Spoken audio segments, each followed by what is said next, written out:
yan, bakit parang napakaseryoso na yung iba, di ba, Mama Ray, pag ganyan edad, enjoy lang.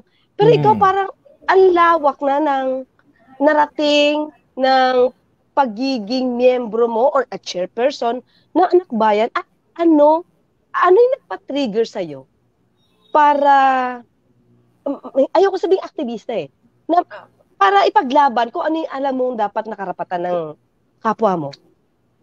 Siguro po, simula nung pagsali ko nung 17 years old ako sa Anak Bayan, yung isa po talaga sa nakapagpamulat sa mata ko ay yung drug war, no?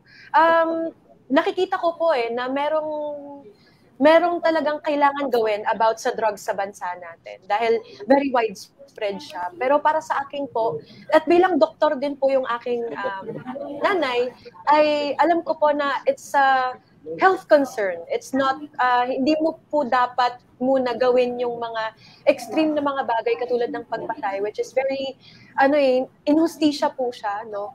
Kung pwede naman ilagay sa, yung mga drug addict ay pwede naman ilagay sa mga rehabilitation centers.